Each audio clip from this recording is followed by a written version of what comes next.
Hi, I'm Todd Henderson. Today I want to show you how easy it is to install the Husky wheel well guards on this 2015 and up body style F-150. I'm going to show you the passenger side. The driver's side is going to be the exact same steps. Let's go ahead and get started.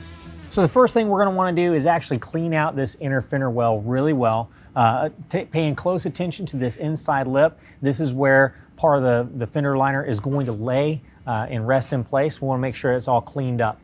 So anything that you need to remove from there to get it cleared, go ahead and do that before you get started. Next, we're going to go to this pinch weld that's right inside here. You're going to have a hole at the rear end and a hole at the front end. We're going to take from our hardware kit a couple of clip nuts. They've got the perforated end on one side where the grooves of the screw will go through, and the hole on the other side. The hole needs to be faced out.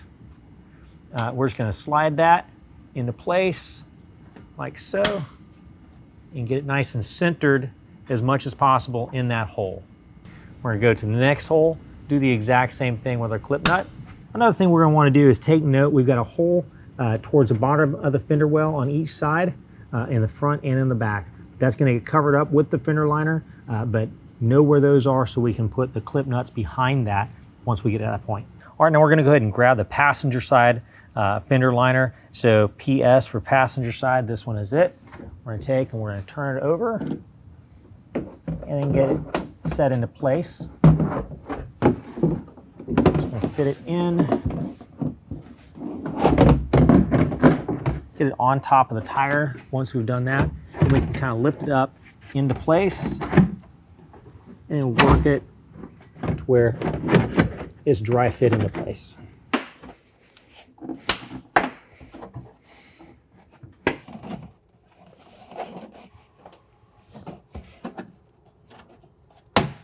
Next, what we're going to want to do is line up the holes in the fender liner to the clip nuts that are behind it.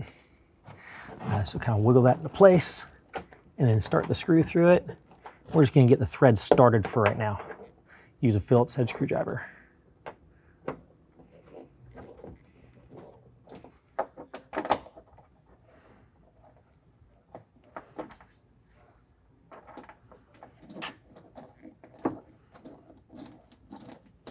All right, now we can come down, we can see where our hole is down at the bottom of the fender liner. And we're going to take from the other side, we're just going to reach underneath, and we're going to line up our clip nut to that hole.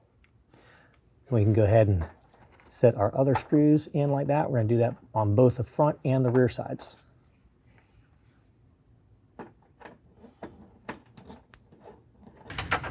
Sometimes it's easier to actually push the bolt through and then put the clip nut onto the bolt and spin it into place. All